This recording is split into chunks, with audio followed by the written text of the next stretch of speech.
Hello दोस्तों, हमारी आज की कहानी है कौवा और दुष्ट सांप। एक बार की बात है, एक जंगल में किसी पेड़ पर कौवे का एक जोड़ा रहा करता था। वो दोनों खुशी खुशी उस पेड़ पर जीवन बसर कर रहे थे। एक दिन उनकी इस खुशी को एक सांप की नजर लग गई। जिस पेड़ पर कौवों का घोंसला था, उसी पेड़ के नीचे बने बिल में सांप रहने लगा था।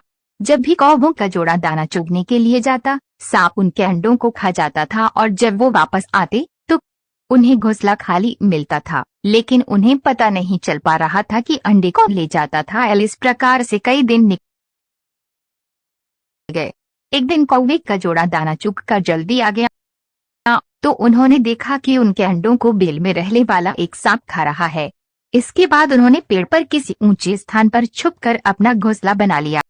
सांप ने देखा कि कौवों का जोड़ा पहले वाले स्थान को छाड़कर चला गया है, लेकिन शाम होते ही दोनों वापस पेड़ पर आ जाते हैं। इस प्रकार कई दिन निकल गए।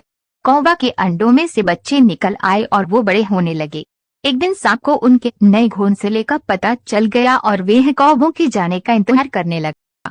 जैसे कौवे घोंसला छोड़कर गए, सांप उनके घोंसले की ओर बढ़ने लगा, लेकिन किसी कारण से कौवों का जोड़ा वापस पेड़ की ओर लौटने लगा।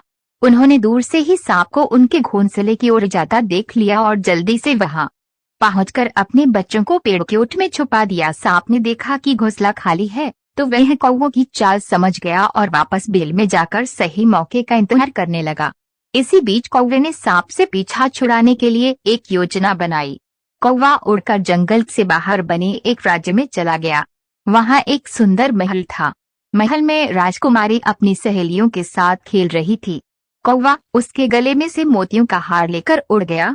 सभी ने शोर मचाया तो पहरेदार हार लेने के लिए कौवे का पीछा करने लगे। कौवे ने जंगल में पहुंचकर हार को सांप के बिल में डाल दिया, जिसे पीछे कर रहे सैनिकों ने देख लिया।